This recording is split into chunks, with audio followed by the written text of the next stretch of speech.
Well, this is the time of year when high school seniors are applying to colleges. How do teens and their parents manage what can be a very stressful but important process? Michael Miller has some thoughts on that. Michael is a motivational speaker, and he spends a good amount of time working with students at colleges all across the country, so you know a thing or two about this process. Absolutely. We're coming down to the wire. It's getting close now. I get stressed talking about it. Right. And we're not, he doesn't have it, and I'm not there yet. Yeah, right. It is. You feel it. Pressure everywhere. Everywhere. With the college thing. It's amazing. All right, so what's the first thing you say is narrow the list. Yeah, so it's time now. If you have 25 colleges on your list, time to winnow down. Okay. You cannot focus on making a real choice if you have 20 schools now. I recommend the Sweet Six. 2 schools that are your aspiration. You might not exactly have the grades or the SAT scores based on what the guidebooks say, but they're your stretch things, places you might like. Yep. 2 that are in your zone.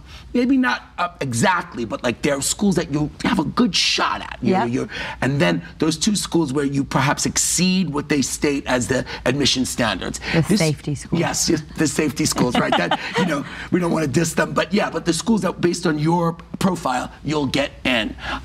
This narrows it down. Now for today, that's a fewer number of schools than many are applying to. Then just double it. Do 3 in each and you'll have 9, or do 4 in each and you'll have 12. But they apply to 1 million colleges now because of the common application. Electronics has made it much easier. But you still have to pay to go to each one, right? Yes. Some schools will give you a waiver, and if you are in need, our viewers should look at that. You should call the school, because a lot of times they'll give you an application fee waiver. Okay. Absolute.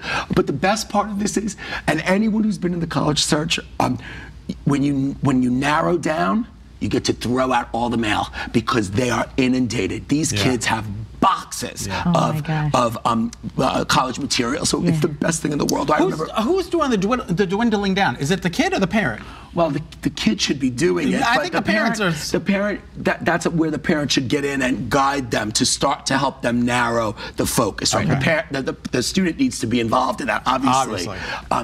But for sure, like the student needs to be making decisions. Absolutely. Okay. Now, I love your second tip, because I don't know, somewhere along the lines I learned this also, making files, like the way ad agencies do, where everything has a jacket and you write notes on the outside.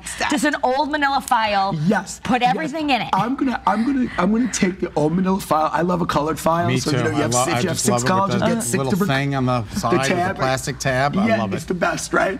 But to use that file, the old-fashioned file, to put all of the materials in that are related to the college that you're interested in, and then on the jacket write the important dates. So the deadline, the application deadline date, the financial aid deadline date, if there's an open house that you want to attend, right? And get that on the jacket of the file, right? You can also keep an electronic file, on your thing for things where there's email correspondence and stuff like that, perhaps with the school. But that file becomes then the center, the source for it. And bonus is to take then those dates that you have written on the folder and work them into your calendaring system. And for some of that, the parents do need to be involved, because it is financial aid data, or it's things related to the parents piece of this. But this way, the student has access as well to the file. So everybody, all the information is in one place. That controls the chaos, because there are different deadlines, and the high schools all do different things. Like some high schools require these poor kids to have their applications in before December 1st, because the